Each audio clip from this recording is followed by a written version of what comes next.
Hello, my friends. My name is Jeremy Siskind. I am the author of Playing Solo Jazz Piano. I should write a good jingle. If you want to play solo jazz piano, buy my book today. All right, I'm also the author of Jazz Piano Fundamentals. 3 books in that series. Check it all out. You can get them at a discount if you buy them together at jeremysiskind.com. Get a discount if you buy them together. And I had a student come in recently who was complaining that his bass lines were not sounding very good at the piano. And I thought that was a really good subject to discuss today on the channel. So I want to talk about the most common mistakes that I hear students make as they're playing bass lines. So before we get into it, let's start with some music. This isn't a chat show. We're not just talking here. So here's a little bit of me playing a bass line on an F blues.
Sorry for that obnoxious showing off, but they lock me in here and make me record videos, so I gotta try to have fun. Okay, so what are some of the most common mistakes students make when playing bass lines? Number one, I feel like David Letterman. Number one, they play too high. Okay, bass lines should be low on the piano. Don't discount how low. So if we're looking at the instrument, I would say anything above this C, we sometimes call C3, is going to be kind of a special effect on the bass. I think C2, this is starting to be a good range. I'd say essentially around C2 here, this is going to be a sweet spot. And why is that? Well, when we think about the bass, the very lowest string of the bass, it doesn't even make it on the screen with my little note generator thing here, so the lowest string of the bass is the lowest E on the piano, equivalent to the lowest E on piano. Then A, D. So those two strings are going to be like the sweet spot for the bass. And then G. And so G is the highest string, so you figure you can go, a little bit up from G. And at C is where you're going to have to really start climbing up the neck of the bass. So I hear a lot of students and amateur pianists playing bass.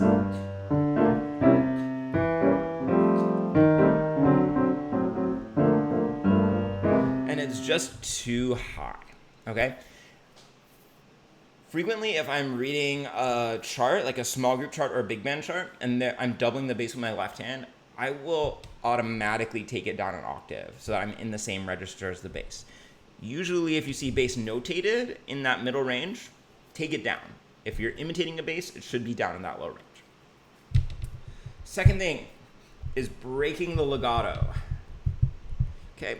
It's a little bit unintuitive that bass should be played legato. They're plucking, which we think of as staccato in general. But bass strings are very long, they're very resonant, and they're going to vibrate. That's the word. I was flat back and forth. They're going to vibrate for a long time. And so when we're playing a bass line on piano, we want no space in between these bass notes.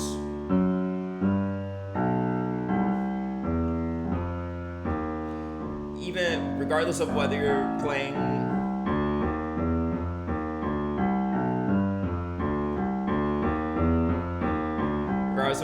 in 2 or in 4. And this does take some tricky finger work. Like, I'm not going to stand here and tell you that it's easy. One suggestion, recommendation, useful trick that I have is that I do a lot of finger substitutions when I play bass. What do I mean by finger substitution? That's when you hold down a note starting on one finger, and then while the note's holding down, you adjust.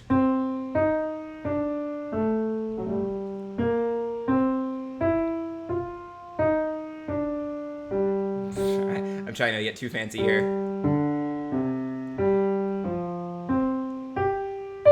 Right? I could finger substitute my way up and down the piano. And that's one way to maintain that legato throughout, never breaking it, while still being able to have flexibility going up and down. Speaking of which, another way, well, the third thing that I hear students doing wrong is always using the same shape. So, for instance, probably the first thing that you're taught if you play a bass in 2 is to use the 1 and the 5. Very good advice, would not change it at all. But a lot of students always go up from 1 to 5, so that if they're playing a 2-5-1, I'll show you here, we'll go, in C, D minor, go up, and look how far you've climbed up, from all the way down there, all the way up to that high G, which is probably out of the bass range. So what I recommend is don't always go up from 1 to 5. Sometimes go up and sometimes go down. Notice the other thing that did is it made it much easier to keep in a single hand position.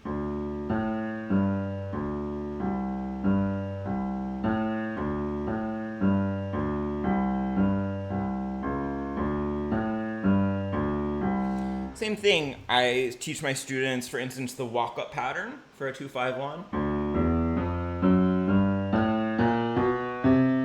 The walk-up pattern is whole step, half step, half step, half step. But if you're always walking up,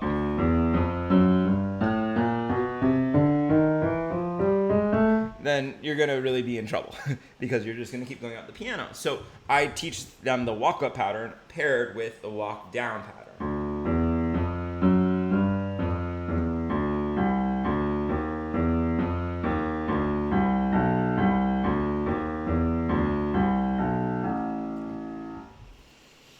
So mixing up the shapes and the patterns to have some ascending, some descending is going to be really valuable.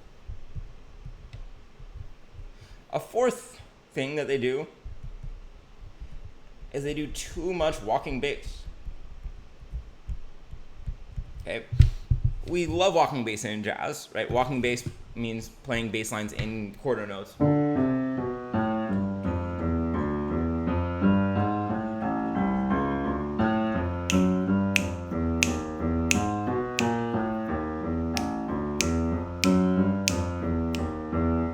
Okay, and that is very much part of the jazz style. But for both musical and technical reasons, I would do a lot more bass in 2.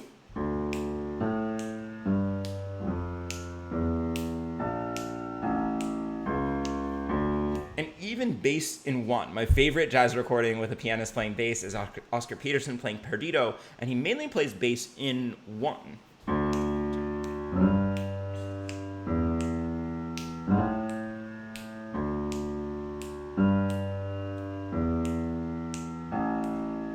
And because he's Oscar Peterson, because he's a musical genius, but also because he's so simple in the left hand, he's able to put all of the rhythm that we need into the right hand.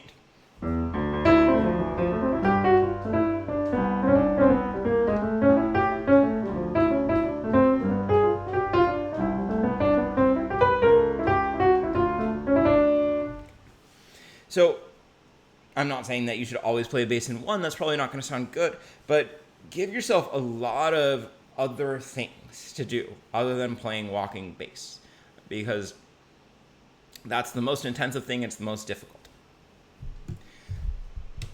Number 5, losing tempo. Of course, this is always a problem, but it's particularly a problem with pianists playing bass because coordination-wise, really difficult.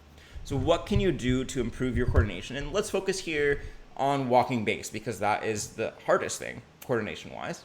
So first of all, put the metronome on. Obviously, you're not spending your time watching YouTube videos to have somebody tell you to put your metronome on. But if you need to have somebody tell you, I'll tell you. Practice with the metronome. And then what I want you to do is I want you to practice different rhythms against the bass. So start with quarter notes. And here I'm just playing a 2-5-1 in C for now, but you can do it with 2-5-1s, you can do it with tunes, whatever helps you.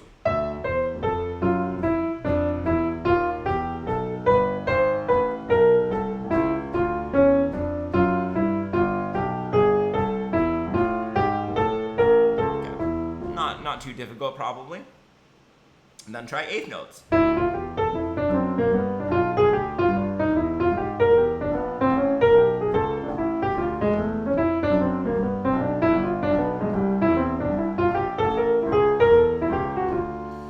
Then try eighth note triplets.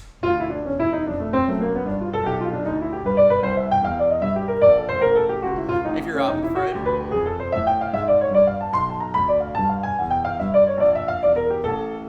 Want to.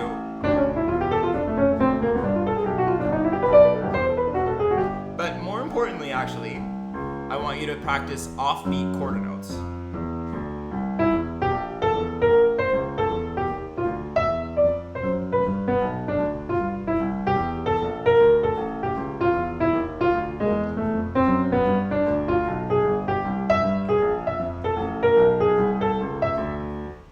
And quarter note triplets.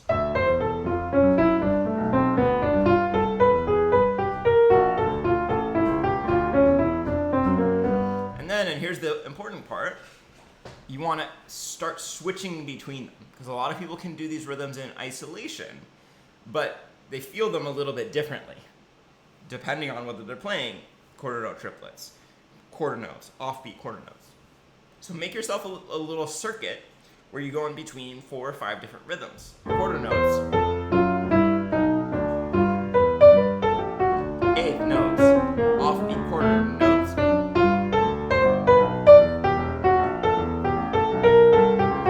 quarter note triplets,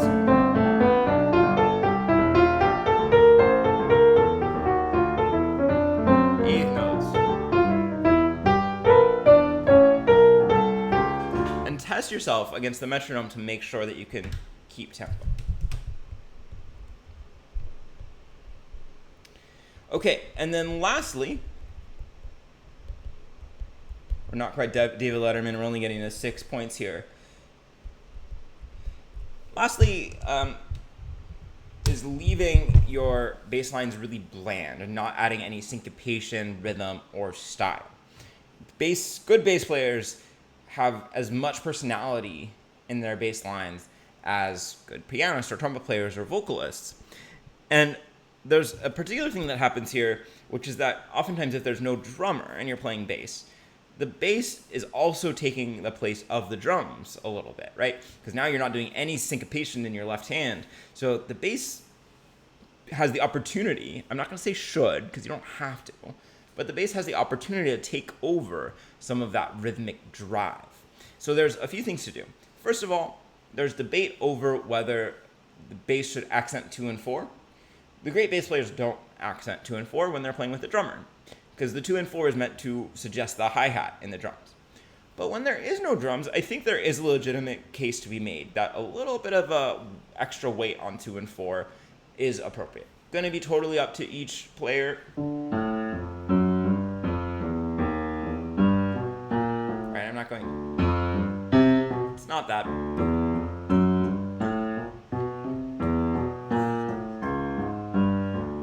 And then the other very subtle thing that I do is what you could refer to as skip beats, which is implying the ride cymbal pattern. Ding, ding, ka-ding, ding, ka-ding, ding, ka-ding.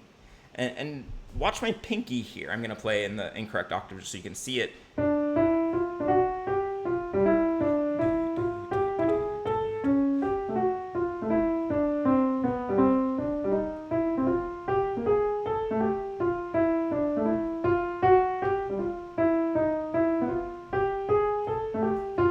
It sounds a little bit weird in that register, but when it's lower and in a more growly register, that's going to take on more of a percussive effect.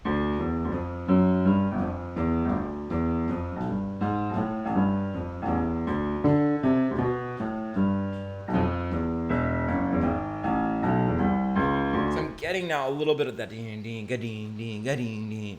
Especially if you're like accompanying a vocalist or a saxophonist and you're just comping in the right hand, that can really add a lot of rhythmic dynamism.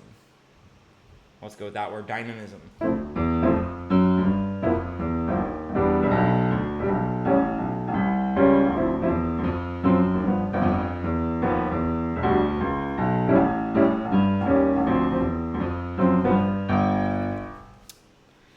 And this certainly applies only more so if you're playing in 1 or in 2. Then you want to put in, you have a lot of room to put in more syncopation and variety.